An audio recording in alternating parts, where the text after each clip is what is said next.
দায়ী করলেন পরিবারের জন্য। তখন আল্লাহ রাসূল বললেন, কুল্লু মাউলুদিন ইউলাদু আলাল ফিতরা ফাবু ইউহাবিদানিহি ওয়া ইমাজ্জাসাবিহি নাসরানি।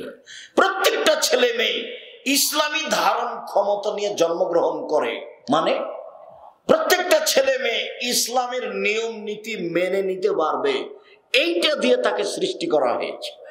মানে সবাই দাড়ি ছাড়তে পারবে, ছাড়লো না কেন? সবাই টাকনোর উপরে প্যান্ট পরতে পারবে, পরলো না কেন? সবাই 5 ওয়াক্ত সালাত আদায় করতে পারবে, করলো না কেন? সবাই এশার সালাতের পরে বাড়ি চলে যেতে পারবে, গেল না কেন? দোকানে বসে আড্ডা পিটে কেন? মানুষের বদনাম করে কেন? গীবত করে কেন? বলে ওর বাপ মা করতে বলেছে তাই করে। এটা হলো হুবাহু হাদিসের কথা।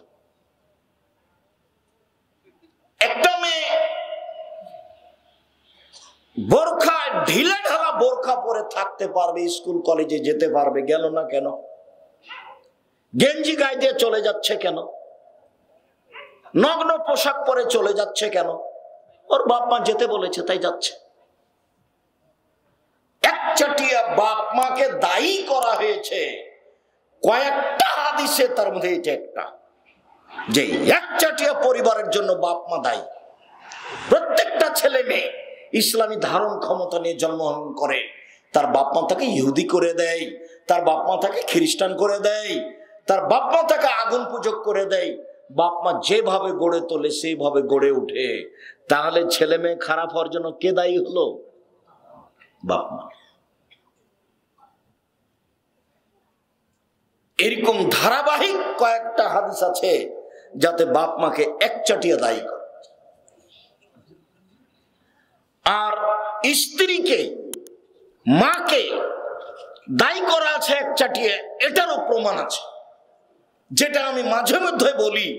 যে জাবের রাদিয়াল্লাহু তাআলা আনহু বলেন, আমি এক সফর থেকে আসছিলাম, আমরা যুদ্ধ করে রাসূলের সাথে। তো মদিনা পৌঁছার আগে আল্লাহ রাসূল বলেন, এই থামো থামো থামো, সবাই এখানে বসো, রাত্রে এখানে থাকবো, সকালে আমরা মদিনায় ঢুকবো। তো আমি জাবের বললাম, আল্লাহর নবী, আমি নতুন বিবাহ করেছি, আমাকে বাড়ি যেতে অনুমতি দেন। তখন আল্লাহ রাসূল বললেন, ও তুমি নতুন বিবাহ করেছো? বিক্র নাম সাইয়্যিব। তুমি কুমারী মেয়ে বিবাহ করেছো না তালাক প্রাপ্ত মেয়ে বিবাহ করেছো?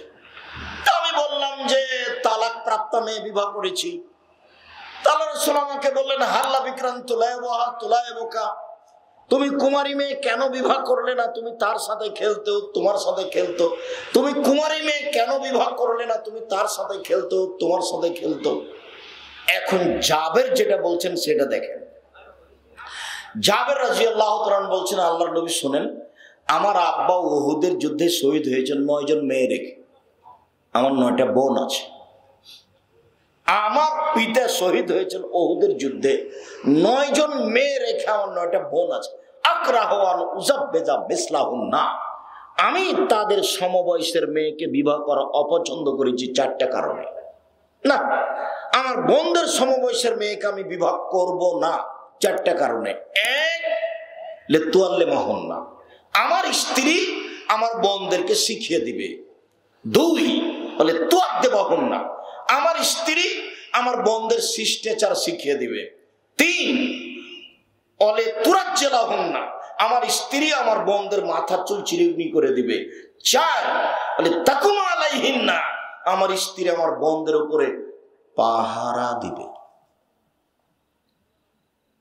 একচাটিয়া মা দায়ী। বিদ্যা প্রথমে শিখিয়ে দিবে কে? মা। শিষ্টাচার শিখাবে কে? মা। বাচ্চাকে সাজগোজ করে পরিপাটি করে রাখবে কে? মা। সব সময় বাচ্চাকে পাহারা দিবে কে? মা। তা আপনার মেয়ের নখ এখন গিয়ে দেখেন, ক্লাস 10-এ পড়ে, বড় এত বড় নখ। ওর বাপ মরে গেছে নাকি? আমি তো মনে করি ওর বাপ বেঁচে না থাকাই ভালো। এতিম হলে সমস্যা নাই, জামিয়া সাহেব লালন পালন করবে ইনশাআল্লাহ।